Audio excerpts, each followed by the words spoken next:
Hi friends, welcome to 3S. ఈరోజు మనం UPS గురించి తెలుసుకుందాం. యూపీఎస్లో రెండు రకాలు ఉంటాయి.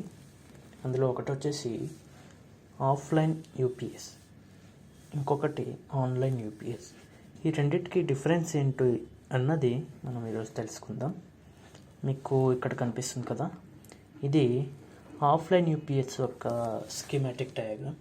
అంటే లోపల ఏమేమి ఇన్స్ట్రుమెంట్స్ ఉంటాయి, అవి ఎలా వర్క్ చేస్తాయి అన్న దాని గురించి నేను చెప్తాను. ఇది ఆఫ్లైన్ యూపీఎస్. అండ్ సారీ, ఇక్కడ ఆన్లైన్ అని మెన్షన్ చేసింది. యాక్చువల్లీ ఇది ఆఫ్లైన్ యూపీఎస్. ఆఫ్లైన్ యూపీఎస్లో నార్మల్గా యూపీఎస్ అంటే అందులో రెండు భాగాలు ఉంటాయి. ఒకటి ఇన్పుట్, ఇంకొకటి అవుట్పుట్. ఓకే, లేదా ఒకటి రెక్టిఫైయర్ సెట్, ఇంకొకటి ఇన్వర్టర్ సెట్. ఇలా రెండు సెట్లు ఉంటాయి, రెండు భాగాలుగా ఉంటాయి. దీంట్లో ముందుగా ఏం జరుగుతుందంటే, ముందు మనం యూపీఎస్కి పవర్ ఇస్తాము. పవర్ ఇవ్వగానే అది స్ట్రైట్గా స్టాటిక్ స్విచ్కి వెళ్తుంది. స్టాటిక్ స్విచ్కి వెళ్తుంది, అట్ ఏ సేమ్ టైం రెక్టిఫైయర్కి కూడా వెళ్తుంది. ఈ స్టాటిక్ స్విచ్ గురించి మనం తర్వాత మాట్లాడుకుందాం. ముందు ఇక్కడ నుంచి స్టార్ట్ చేద్దాం. ఈ రెక్టిఫైయర్ ఏం చేస్తుంది అంటే, ఏసీని డీసీగా కన్వర్ట్ చేస్తుంది. ఇది ఎందుకు అంటే, ఈ బ్యాటరీ అనేది ఏదైతే ఉందో, ఈ బ్యాటరీలో డీసీ కరెంటు మాత్రమే మనం స్టోర్ చేయగలం, ఏసీ కరెంటుని స్టోర్ చేయలేము. అందుకని ఈ బ్యాటరీ ఛార్జ్ అవ్వడానికి డీసీ కావాల్సి ఉంటుంది. ఆ డీసీ కోసం మనం రెక్టిఫైయర్ అనే ఒక యూనిట్ని యూజ్ చేస్తాం. ఇది మన ఇంట్లో ఉండే ఏసీ కరెంటుని డీసీ కరెంటుగా కన్వర్ట్ చేస్తుంది. కన్వర్ట్ చేసి డీసీ ఫిల్టర్కి పంపిస్తుంది. ఈ డీసీ ఫిల్టర్ ఏం చేస్తుంది అబ్బా అంటే, ఈ రెక్టిఫైయర్ నుంచి బయటకు వచ్చిన డీసీ ఏదైతే ఉందో అది ప్యూర్ డీసీగా ఉండదు. దాంట్లో కొంచెం ఏసీ కంటెంట్ కూడా ఉండే ఛాన్సెస్ ఉంది. సో అందుకని ఈ డీసీ ఫిల్టర్ యూజ్ చేస్తాం మనం. ఇది ఈ రెక్టిఫైయర్ నుంచి వచ్చిన కరెంట్ ఏదైతే ఉందో డీసీ, అందులో ఉన్న ఏసీ యొక్క కంటెంట్ని, ఇంప్యూరిటీస్ని ఇది ఈ డీసీ ఫిల్టర్ అనేది ఫిల్టర్ చేస్తుంది. అంటే డీసీ ఫిల్టర్ నుంచి బయటికి ప్యూర్ డీసీ మాత్రమే వస్తుంది. ఓకే, డీసీ ఫిల్టర్ నుంచి బయటికి రాగానే ఛార్జ్ కంట్రోలర్ అనే ఒక యూనిట్ ఉంటుంది, దానికి వెళ్తుంది ఈ డీసీ ఫిల్టర్ నుంచి బయటకు వచ్చిన డీసీ అనేది. ఈ ఛార్జ్ కంట్రోలర్ ఏం చేస్తుందబ్బా అంటే, ఇప్పుడు ఈ బ్యాటరీ ఉంది కదా, ఈ బ్యాటరీలో ఎంత పర్సెంటేజ్ ఛార్జ్ ఉంది, ఇంకా ఎంతసేపు పడుతుంది ఇది ఈ బ్యాటరీ ఫుల్ అవ్వడానికి, ఇంకా ఈ బ్యాటరీ ఛార్జ్ అవ్వడానికి ఎంత కరెంటు మనం పంపించాలి అన్నది ఈ ఛార్జ్ కంట్రోలర్ అనలైజ్ చేస్తుంది. అనలైజ్ చేసి ఛార్జింగ్ కరెంట్ని ఇది కంట్రోల్ చేస్తుంది. ఇంకా ఈ యూపీఎస్ మీద ఏదైతే డిస్ప్లే ఉంటుందో ఆ డిస్ప్లేలో మనకి పారామీటర్స్ చూపిస్తుంటుంది. లైక్ బ్యాటరీ ఇంత వోల్టేజ్ ఉంది, బ్యాటరీ ఇంత పర్సెంటేజ్ ఉంది, ఇంకా ఎంతసేపు పడుతుంది ఫుల్ అవ్వడానికి, ఇలాంటి డీటెయిల్స్ అన్నీ డిస్ప్లేలో చూపిస్తుంది. అది ఎలాగంటే ఈ ఛార్జ్ కంట్రోలర్ వల్ల బ్యాటరీకి వెళ్తుంది. సో బ్యాటరీ ఛార్జ్ అవుతుంది ఈ సిచ్యువేషన్లో.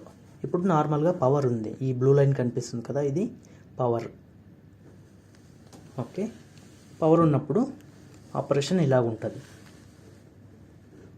ఇది మన లోడ్.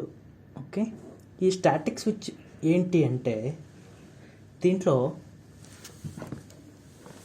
రెండు ఇన్పుట్లు, ఒకటి అవుట్పుట్ టెర్మినల్స్ ఉంటాయి. ఈ రెండు ఇన్పుట్లు ఎందుకు అంటే, ఒకటి పవర్ ఉన్నప్పుడు స్ట్రైట్గా స్టాటిక్ స్విచ్కి ఇక్కడికి పవర్ వస్తుంటుంది. ఇన్ కేస్ పవర్ ఫెయిల్యూర్ అయిందనుకోండి, బ్యాటరీ నుంచి పవర్ తీసుకోవాలి. సో ఇక్కడ ఒక టెర్మినల్, ఇక్కడ ఒక టెర్మినల్, రెండు టెర్మినల్స్ ఉంటాయి. ఇది లోడ్ టెర్మినల్. ఈ స్విచ్ ఏం చేస్తుందంటే డిటెక్ట్ చేస్తూ ఉంటుంది, ఈ ఏసీ పవర్ ఉందా లేదా అని డిటెక్ట్ చేస్తుంటుంది. ఏసీ పవర్ ఉన్నప్పుడు లోడ్ని ఇక్కడికి కనెక్ట్ చేస్తుంది. సో ఈ యూపీఎస్తో పని లేకుండా డైరెక్ట్గా సప్లై తీసుకుంటుంది. ఇన్ కేస్ పవర్ ఫెయిల్యూర్ అయిందనుకోండి, ఇక్కడ నుంచి తీసుకుంటుంది. ఇక్కడ నుంచి ఎలా తీసుకుంటుందంటే ఇది చూడొచ్చు. ఈ పవర్ ఫెయిల్యూర్ స్టేట్లో ఇలా పనిచేస్తుంది.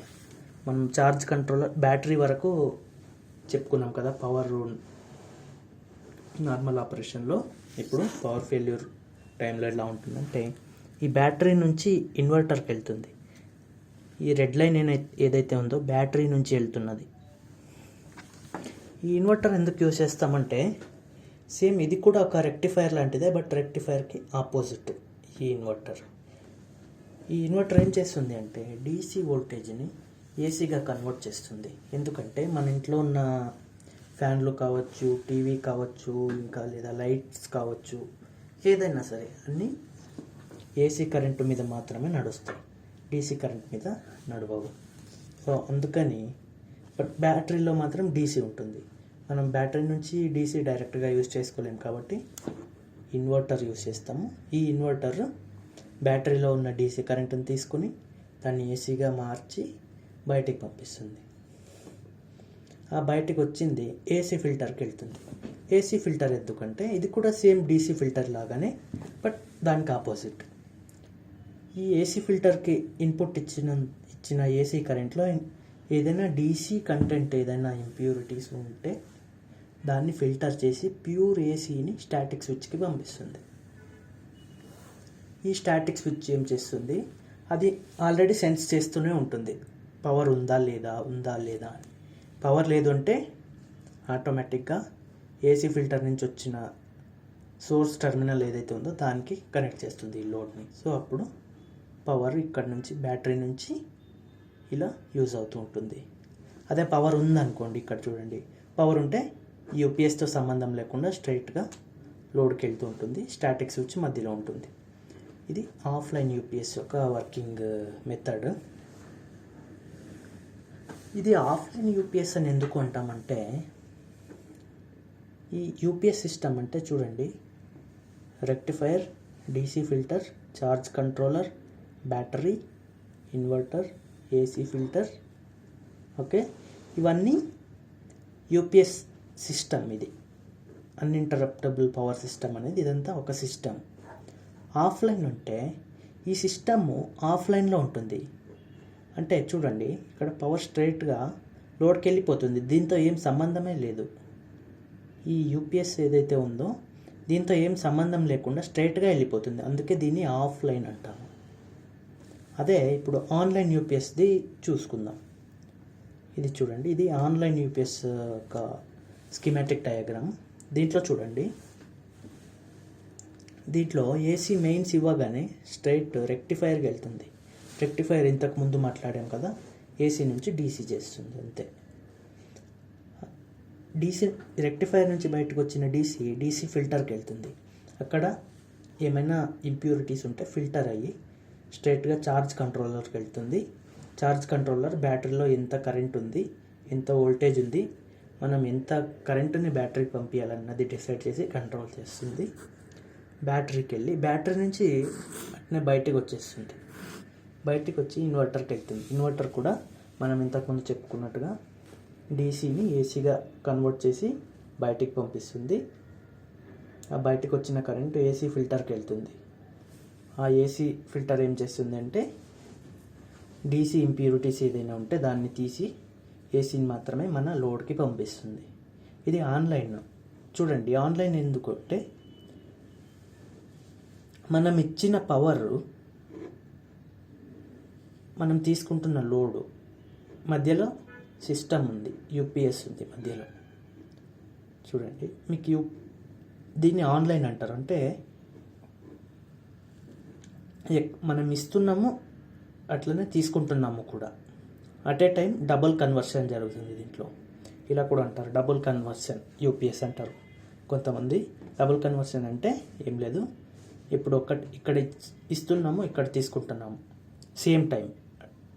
అదే సేమ్ టైంలో రెండు కన్వర్షన్స్ జరుగుతున్నాయి. చూడండి, రెక్టిఫైయర్ ఏసీ నుంచి డీసీ కన్వర్ట్ జరుగుతుంది ఇక్కడ. అదే టైంలో ఇక్కడ ఇన్వర్టర్ డీసీ నుంచి ఏసీ కన్వర్షన్ జరుగుతూనే ఉంది. రెండు ఒక్కటేసారి జరుగుతున్నాయి. అందుకే దీన్ని డబుల్ కన్వర్షన్ యూపీఎస్ లేదా ఆన్లైన్ యూపీఎస్ అంటారు. ఈ ఆన్లైన్ యూపీఎస్లో పవర్ ఫెయిల్యూర్ స్టేట్లో ఎట్లుంటుందో చూద్దాం. ఈ బ్లూ కలర్ ఏదైతే ఉందో పవర్ ఉన్నప్పుడు చూడండి, పవర్ ఉన్నప్పుడు రెక్టిఫైర్కి వస్తుంది, రెక్టిఫైర్ నుంచి డీసీ ఫిల్టర్కి వస్తుంది, డీసీ ఫిల్టర్ నుంచి ఛార్జ్ కంట్రోలర్కి వస్తుంది, ఛార్జ్ కంట్రోలర్ నుంచి బ్యాటరీకి వెళ్తుంది, బ్యాటరీ నుంచి ఇన్వర్టర్కి వస్తుంది, ఇన్వర్టర్ నుంచి ఏసీ ఫిల్టర్కి వస్తుంది, ఏసీ ఫిల్టర్ నుంచి ఏసీ లోడ్కి వస్తుంది. మన ఇంట్లో ఏదైతే లోడ్ ఉందో ఫ్యాన్లు కావచ్చు, కంప్యూటర్ కావచ్చు, లైట్స్ కావచ్చు, దీనికి వస్తుంది. అదే పవర్ ఫెయిల్యూర్ స్టేట్లో చూద్దాం. ఇప్పుడు పవర్ ఫెయిల్యూర్ అయిపోయింది. ఇక్కడ చూడండి బ్లూ లైన్ లేదు. సో అప్పుడు బ్యాటరీలో ఉన్నదాన్ని తీసుకుంటున్నాం. బ్యాటరీలో డీసీ ఉంది. డీసీ అంటే ఈ రెడ్ కలర్లో చూపిస్తున్నాను చూడండి. బ్యాటరీ నుంచి ఇన్వర్టర్కి వస్తుంది. ఇన్వర్టర్ ఏం చేస్తుంది? డీసీని ఏసీగా మారుస్తుంది. ఇన్వర్టర్ నుంచి బయటకు వచ్చిన ఏసీ ఫిల్టర్కి వెళ్తుంది. ఏమైనా ఇంప్యూరిటీస్ ఉంటే ఫిల్టర్ అయ్యి స్ట్రైట్గా లోడ్కి వెళ్తుంది. ఇది ఆన్లైన్ యూపీఎస్. అదే ఇది చూడండి ఆఫ్లైన్ యూపీఎస్. ఆఫ్లైన్లో సింగిల్ కన్వర్షన్ నడుస్తుంటుంది అట్ ఏ టైం. దీన్ని ఆఫ్లైన్ యూపీఎస్ లేదా సింగిల్ కన్వర్షన్ యూపీఎస్ అంటారు. సింగిల్ కన్వర్షన్ అంటే ఏం లేదు, చూడండి రెక్టిఫైయర్ మనం ఇక్కడ పవర్ ఇస్తున్నాం, ఇక్కడ తీసుకుంటున్నాం, కానీ ఇక్కడ కన్వర్షన్ జరుగుతున్నది మాత్రం ఒక్కటే. రెక్టిఫైయర్ ఏసీ నుంచి డీసీకి కన్వర్షన్ జరుగుతుంది. సింగిల్ కన్వర్షన్ మాత్రమే జరుగుతుంది. ఇక్కడ చూడండి రెండో కన్వర్షన్ జరుగుతలేదు. ఎందుకంటే ఇది ఆఫ్లైన్ యూపీఎస్ కాబట్టి. మీకు ఇంకొక డౌట్ రావచ్చు, ఈ ఆఫ్లైన్కి ఆన్లైన్కి లేదా సింగిల్ కన్వర్షన్ డబుల్ కన్వర్షన్ యూపీఎస్కి డిఫరెన్స్ ఏంటి అని. చాలా డిఫరెన్స్ ఆ రెండింటికి కూడా. అదేంటి అంటే ముందుగా స్టాటిక్ ట్రాన్స్ఫర్ స్విచ్. ఆఫ్లైన్ యూపీఎస్లో స్టాటిక్ ట్రాన్స్ఫర్ స్విచ్ ఉంది, ఆన్లైన్లో స్టాటిక్ ట్రాన్స్ఫర్ స్విచ్ లేదు.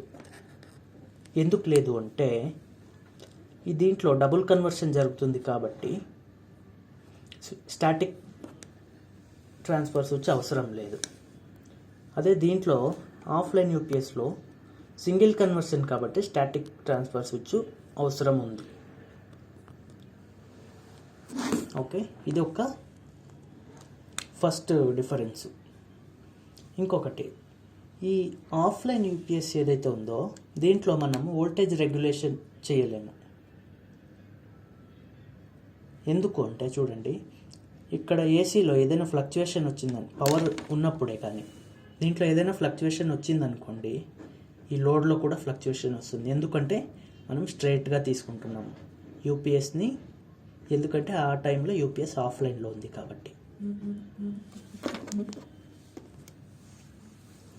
యూపీఎస్ ఆఫ్లైన్లో ఉంది కాబట్టి ఏసీలో ఏదైనా ఫ్లక్చుయేషన్స్ వస్తే లోడ్లో కూడా ఫ్లక్చుయేషన్స్ ఖచ్చితంగా వస్తుంది. కానీ పవర్ ఫెయిల్యూర్ టైంలో అట్లా ఫ్లక్చుయేషన్ వచ్చే ఛాన్స్ లేదు. ఎందుకంటే ఈ ఇన్వర్టర్ ఏదైతే ఉందో మనం దీంట్లో ఒక సెట్ పాయింట్ సెట్ చేసి ఉంటాం, మనకి ఎంత వోల్టేజ్ కావాలని. మనం సెట్ చేసిన వోల్టేజ్ కంటే ఎక్కువ తక్కువ కానీ రావడం ఏమీ ఉండదు. టాలరెన్స్ ఒక 1 or 2% ఉండొచ్చు, బట్ మ్యాక్సిమం మనం సెట్ చేసిన వోల్టేజ్ మాత్రమే వస్తుంటుంది ఇన్వర్టర్ వల్ల. ఇది పవర్ ఫెయిల్యూర్ స్టేట్లో ఇన్వర్టర్ పనిచేస్తుంది కాబట్టి మనకు కావాల్సినంత వోల్టేజ్ వితౌట్ ఫ్లక్చుయేషన్స్ మనకు వస్తుంది. అదే పవర్ ఉన్నప్పుడు ఇన్వర్టర్ ఆఫ్లైన్ అయిపోయి ఉంటుంది, టోటల్ సిస్టమే ఆఫ్లైన్ ఉంటుంది. సో ఇక్కడ ఏదైనా ఫ్లక్చుయేషన్ వస్తే ఇక్కడ కూడా ఖచ్చితంగా ఫ్లక్చుయేషన్స్ వస్తాయి. అదే ఆన్లైన్లో చూద్దాం. ఇప్పుడు చూడండి, ఇది ఆన్లైన్, దీంట్లో ఇన్వర్టర్ ఉంది. ఇన్వర్టర్ అంటే లైక్ స్టెబిలైజర్ లాంటిది. స్టెబిలైజర్ అని చెప్పొద్దు, అది ఇన్వర్టరే. కానీ దీంట్లో అవుట్పుట్ ఎంత కావాలి అని మనం సెట్ చేసినామంటే మనం సెట్ చేసినంత అవుట్పుట్ మాత్రమే వస్తుంది. ఎక్కువ తక్కువ వచ్చే ఛాన్సెస్ చాలా అంటే చాలా తక్కువ. దీంట్లో చూడండి, ఇప్పుడు పవర్ ఉంది అనుకోండి, ఏసీలో ఏదో ఫ్లక్చుయేషన్స్ వచ్చింది అనుకోండి, రెక్టిఫైయర్ ఉంది, రెక్టిఫైయర్లో ఫ్లక్చుయేషన్స్ వచ్చే ఛాన్స్ లేదు. ఎందుకంటే దీంట్లో కూడా మనము బ్యాటరీకి ఎంత వోల్టేజ్ కావాలన్నది మనం దీంట్లో సెట్ చేసి ఉంటాం. ఇక్కడ నుంచి ఫ్లక్చుయేట్ అవ్వదు. సో ఇక్కడ నుంచి నార్మల్గా వస్తుంది, ఛార్జ్ కంట్రోల్లోకి నార్మల్గా వస్తుంది, బ్యాటరీ దగ్గర వరకు నార్మల్గా వస్తుంది. ఇన్ కేస్ బ్యాటరీ నుంచి బయటికి వచ్చే వోల్టేజ్లో ఏదైనా ఫ్లక్చువేషన్ ఉందనుకోండి, ఇన్వర్టర్ కూడా మనం దీంట్లో సెట్ చేసి ఉంటాం, అవుట్పుట్ ఎంత కావాలని మనం సెట్ చేసినంత మాత్రమే బయటికి వస్తుంది. సో మన లోడ్ సేఫ్. ఇక్కడ ఎంత ఫ్లక్చుయేషన్స్ వచ్చినా కూడా ఇక్కడ మాత్రం మనకి ఒక్కటే విధంగా వోల్టేజ్ వస్తుంది, ఎటువంటి ఫ్లక్చువేషన్స్ కూడా దీంట్లో ఉండదు. ఇదే ఆన్లైన్ యూపీఎస్లో పవర్ ఫెయిల్యూర్ టైంలో ఎలా ఉంటుందో చూద్దాం. ఇది ఆన్లైన్ యూపీఎస్ పవర్ ఫెయిల్యూర్ టైంలో సేమ్ బ్యాటరీ నుంచి ఇన్వర్టర్కి వెళ్తుంది, ఇన్వర్టర్ నుంచి ఏసీ ఫిల్టర్కి వెళ్తుంది, ఏసీ ఫిల్టర్ నుంచి మన లోడ్కి వెళ్తుంది. ఇక్కడ కూడా అంతే, బ్యాటరీలో ఏదైనా ఫ్లక్చువేషన్ వచ్చిందనుకోండి, ఇన్వర్టర్ దాన్ని సరి చేస్తుంది. దీంట్లో ఏమైనా ఇన్వర్టర్లో మనం సెట్ చేసి ఉంటాం కదా, సేమ్ అదే వోల్టేజ్ బయటికి వస్తుంది, మనం లోడ్ యూజ్ చేసుకుంటాం. సో ఇది ఫ్రెండ్స్ ఆన్లైన్ యూపీఎస్కి ఇంకా ఆఫ్లైన్ యూపీఎస్కి ఉన్న డిఫరెన్సు. ఇంకొక మెయిన్ డిఫరెన్స్ ఏంటి అంటే, ఈ ఆఫ్లైన్ యూపీఎస్లో ఈ స్టాటిక్ ట్రాన్స్ఫర్ స్విచ్ ఉంది కదా, ఈ static transfer switch power failure అయినప్పుడు ఇక్కడ నుంచి ఇక్కడికి షిఫ్ట్ అవుతుంది, ఈ లోడ్ని దీని నుంచి దీనికి షిఫ్ట్ చేస్తుంది. ఆ షిఫ్ట్ చేయడానికి 20 మిల్లీ సెకండ్స్ టైం పడుతుంది. ఓకే, ఈ 20 మిల్లీ సెకండ్స్లో ఆల్మోస్ట్ 1 సైకిల్ ఎగిరిపోతుంది. 50 సైకిల్స్ కదా ఏసీ పవర్ మనం యూజ్ చేస్తున్నది ఫ్రీక్వెన్సీ. ఈ 20 మిల్లీ సెకండ్స్లో మనకు 1 సైకిల్ ఎగిరిపోతుంది. ఇది కంప్యూటర్స్కి చాలా ఇంపాక్ట్ ఉంటుంది కంప్యూటర్స్ మీద. In case suddenly power failure టైంలో మీరు గమనించవచ్చు, ఒక స్మాల్ బ్లింక్ అయితే వస్తుంది, బ్లింక్ అవుతాయి లైట్స్ అన్నీ, మొత్తం కొంచెం ఆఫ్ అయినట్టుగా అయ్యి ఆన్ అవుతాయి. అంత పెద్ద ఇంపాక్ట్ అనిపించకపోవచ్చు, కానీ కంప్యూటర్స్కి ఇలాంటి సెన్సిటివ్ లోడ్ ఏదైనా ఉందంటే దాని మీద ఇది చాలా పెద్ద ఇంపాక్ట్ అయితే చూపిస్తుంది. అందుకని మనం ఎప్పుడు యూపీఎస్ కొనాలనుకున్నా కూడా ఆన్లైన్ యూపీఎస్ఏ కొనుక్కోవాలి, ఆఫ్లైన్ ఎప్పుడు కూడా కొనుక్కోవద్దు. ఆన్లైన్ కొంచెం కాస్ట్లీ ఉండొచ్చు, బట్ మనకి క్రిటికల్ లోడ్స్ అంటే కంప్యూటర్లు కావచ్చు, లేదా సర్వర్లు కావచ్చు, లేదా టీవీ కావచ్చు, ఇలాంటి వాటి మీద ఆన్లైన్ యూపీఎస్ ఉంటే మనకు ఇవన్నీ సేఫ్గా ఉంటాయి. ఆఫ్లైన్ యూపీఎస్ మాత్రం ఎప్పుడు కొనడానికి పోవద్దు ఫ్రెండ్స్. ఓన్లీ ఆన్లైన్ యూపీఎస్ మాత్రమే ప్రిఫర్ చేయండి, ఆఫ్లైన్ అస్సలు తీసుకొని వద్దు.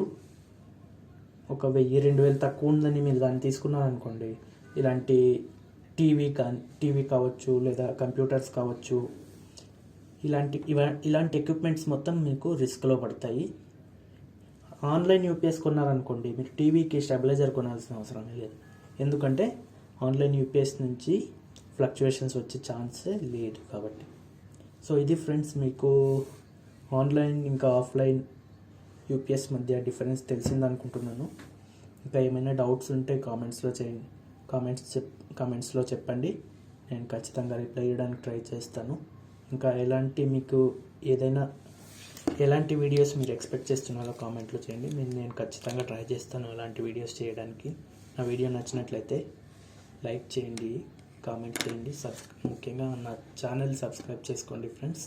నేను ఇంకా ఇలాంటి ఎలక్ట్రికల్ వీడియోస్ చాలా చేస్తాను. Thanks for watching, have a great day, bye.